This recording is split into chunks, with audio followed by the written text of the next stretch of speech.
Everyone, हमारा आज का जो टॉपिक है वो है DBMS flat file system. Then इन दोनों के advantages and disadvantages, advantages disadvantages book में आपके नहीं दिए हुए, and lastly characteristics of DBMS। Okay, तो हम सबसे पहले जानते हैं कि DBMS यानी कि डेटाबेस मैनेजमेंट सिस्टम हमारे पास होता क्या है। ठीक है, हमारे पास जो डेटा होता है उसको डेवलप करने के लिए, मेंटेन करने के लिए और उसको कंट्रोल करने के लिए हम क्या यूज़ कर रहे होते हैं, डेटाबेस मैनेजमेंट सिस्टम यानी कि DBMS। तो इससे आपको ये पता चल रहा है कि हमारा जितना भी डेटा होता है, अगर वो बन रहा है, वो मेंटेन हो रहा है, वो कंट्रोल हो रहा है, तो वो किसके ज़रिए हो रहा है, DBMS के ज़रिए। ठीक है, उसके अलावा DBMS एक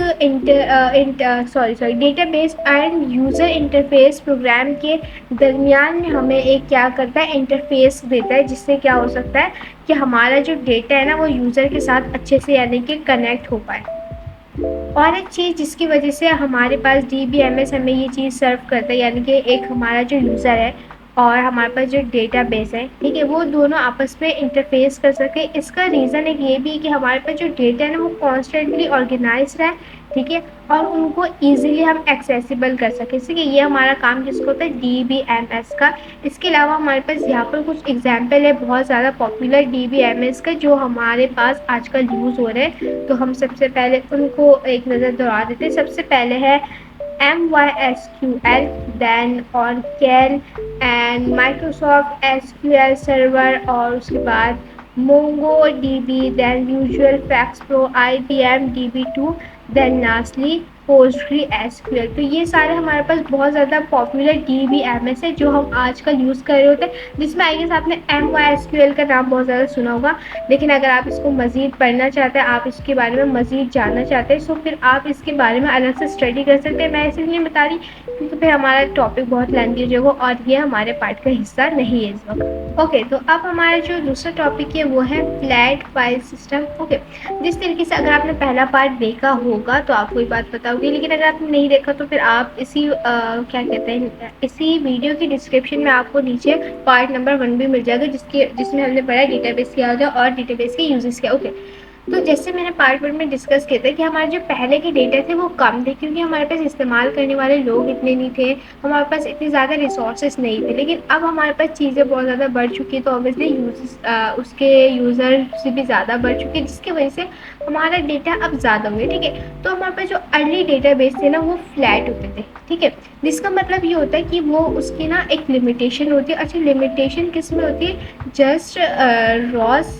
एंड कॉलम्स पे, यानी कि वो डेटा ऐसे होते हैं कि उसको अगर आप रॉस और कॉलम्स का इस्तेमाल करके भी अगर उसको ऑर्गेनाइज कर लो तो वो इजीली ऑर्गेनाइज हो जाता है, जैसा कि एक स्प्रेडशीट की तरह। जैसे हम MS एक्सेल में हम एक स्प्रेडशीट बनाते हैं, उसी तरीके से इजीली हमारा पहले के वक्त में डेटा ऑर्गेनाइज हो सकता था। इसी चीज़ को हम क्या कह रहे होते, फ्लैट फाइल सिस्टम।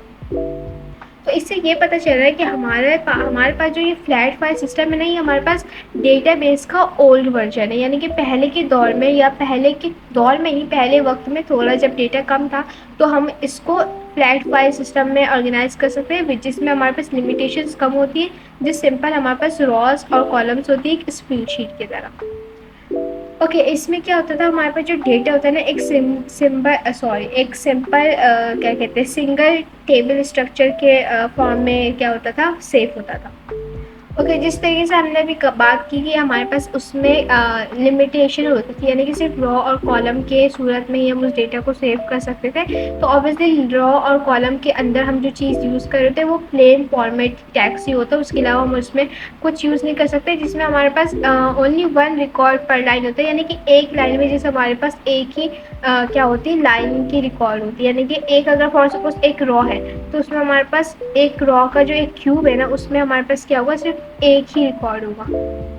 ओके, इस फील्ड में हम क्या कर रहे होते थे कि हमारे पास जो रिकॉर्ड है ना उसको सेपरेट करने के लिए हम जो चीज़ यूज़ कर रहे होते थे वो हमारे पास होता था टैब्स और कॉमास का इस्तेमाल करके हम इस डेटा को, यानी कि हमारी जो रिकॉर्ड है उसको एक दूसरे से सेपरेट कर रहे होते हैं, जिससे हमें ये पता चलता है कि अच्छा यार ये अलग लफ्ज़ है, ये अलग लफ्ज़ है, इन दोनों को हमें आपस में मर्ज नहीं करना। तो उम्मीद है आपको फ्लैट फाइल सिस्टम आसानी से समझ आ चुका होगा। अब हमारे पास यहाँ पर फ्लैट फाइल सिस्टम के कुछ एडवांटेजेस हैं, यानी कि दोनों का आपस में कंपेरिजन है किसके साथ, DBMS का है कंपेयर किसके साथ, फ्लैट फाइल सिस्टम का। तो मुझे ही लगता है आपको बताने की ज़रूरत है, लेकिन क्योंकि हमारे टॉपिक का हिस्सा है तो I have to explain you, ज़्यादा डीपली ना सही बट थोड़ा बहुत, ताकि आपको भी ईजीली समझ आ जाए कि इन दोनों का आपस में कंपेयर क्या है। ओके, तो DBMS में क्या होता है कि मल्टीपल यूज़र ना एक ही वक्त में हमारे डेटा पे एक्सेस कर सकता है, लेकिन इसी के कंपेयर में फ्लैट फाइल सिस्टम में क्या होता है कि एक वक्त में सिर्फ एक ही यूज़र एक डेटा में एक्सेस हो सकता है।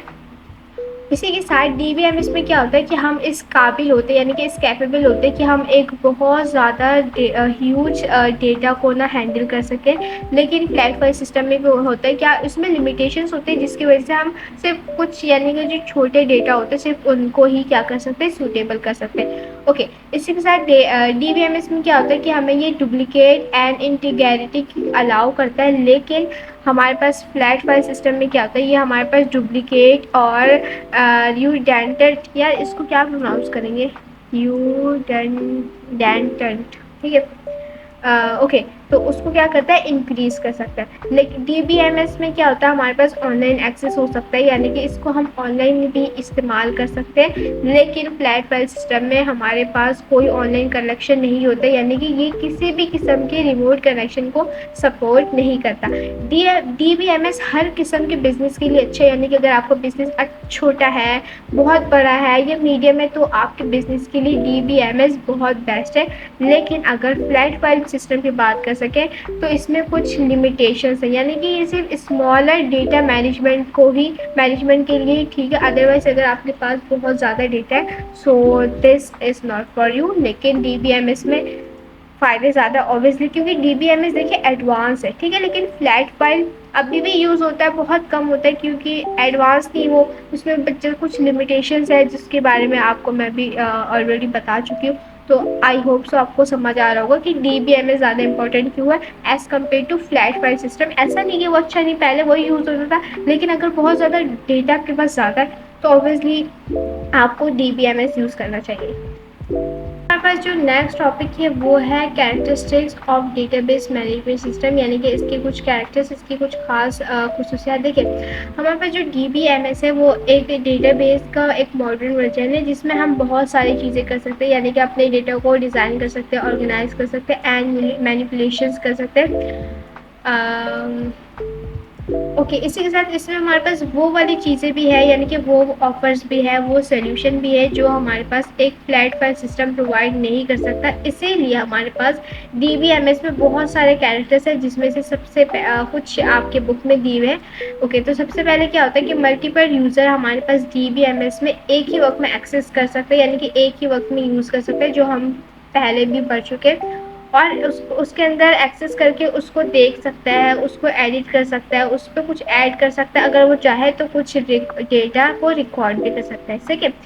इसी के साथ DBMS हमें कुछ टूल्स प्रोवाइड करता है, जिसमें से हम क्या कर सकते हैं, क्यूरीज के बारे में कुछ क्यूरीज हो सकती है, कुछ व्यूज़, कुछ फार्मूलाज हो सकते हैं जो किसी भी न्यू यूज़र को या फिर किसी भी न्यू यूज़र को समझने में और उस DBMS को इस्तेमाल करने में आसानी फरमा सकते हैं, ठीक है। ओके, इसी के साथ DBMS हमारे पास बहुत ज़्यादा सिक्योर है और बहुत ज़्यादा रिलायबल है, यानी कि इसमें किसी किस्म का आपको इनसिक्योरिटी नहीं है कि यार डेटा लीक हो जाएगा, कुछ भी इस किस्म के कोई सीन नहीं है, this is secure. Okay, DBMS ना हमें अलाउ करता है कि हम अपने जो डेटा को है ना उसको डिस्ट्रीब्यूशन कर सकते हैं मल्टीपल टेबल में, उसके मल्टीपल जो है ना फीचर्स बना सकते हैं, जैसे कीज़ एंड रिलेशनशिप, किसी भी फील्ड्स और टेबल के दरमियान हम ये सब बना सकते हैं, ठीक है। ओके, DBMS हमें और एक चीज़ अलाउ करता है विच इज़ वेरी गुड, और वो चीज़ है lesser duplicate of data and result in lesser redundancy. यानी कि बेसिकली क्या होता है कि अक्सर हमारा डेटा डुप्लीकेट हो जाता है, तो DBMS ना हमें ये चीज़ अलाउ करता है कि आपका जो डेटा है ना वो डुप्लीकेट नहीं होगा, ठीक है। ओके, और एक चीज़ हमारे पास जो है वो है प्रिपेयरिंग बैकअप्स, ठीक है। यानी कि बैकअप से मुराद ये होता है कि आपका अगर कोई डेटा है, अगर वो डेटा डिलीट हो जाए तो वही डेटा का आपके पास ऑलरेडी पहले से वही डेटा कहीं पर मौजूद हो जहाँ से वो डिलीट ना हो। तो DBMS हमें ये भी सब प्रोवाइड करता है कि अगर कोई डेटा बाई चांस डिलीट भी हो जाए तो उसको हम बैकअप कर लें। और हमारे पास कुछ प्रोवाइडिंग लिमिटेशन परमिशंस दे रहा होता है, ठीक है। DBMS के अंदर हमारे पास कुछ लिमिटेड परमिशंस होते हैं यूज़र्स के लिए, ठीक है। DBMS हमारे पास बहुत ज़्यादा लार्ज, कॉम्प्लेक्स और बहुत ज़्यादा डिफ़िकल्ट डेटा को भी क्या कर सकता है, हैंडल कर सकता है। यानी कि इन शॉर्ट कि अगर मैं इस पूरी लाइन को एक छोटे से उसमें बताऊँ तो DBMS ना हमारे सारे बिजनेस के लिए अच्छा है। यानी कि अगर बिजनेस स्मॉल हो तो भी अच्छा है, लार्ज हो तो भी अच्छा है, मीडियम हो तो भी अच्छा है, ठीक है। तो आप, आई होप आपको कैरेक्टरिस्टिक्स ऑफ DBMS समझ आ चुका होगा। DBMS क्या होता है, अगर आपको वो नहीं पता तो फिर आप जो है ना डिस्क्रिप्शन में आपको उसका पार्ट नंबर 1 मिल जाएगा। दैन डेटाबेस की बात करें, डेटाबेस का आपको मिल जाएगा। दैन DBMS क्या होता है आपको ये समझ आ चुका होगा। फ्लैट फाइल सिस्टम क्या होता है, आपको ये सारी चीज़ें उम्मीद है अच्छे से क्लियर हो चुकी होगी। लेकिन अगर आपको कोई सवाल है तो आप मुझसे कमेंट बॉक्स में वो सवाल ईजिली पूछ सकते हैं। अल्लाह हाफिज़।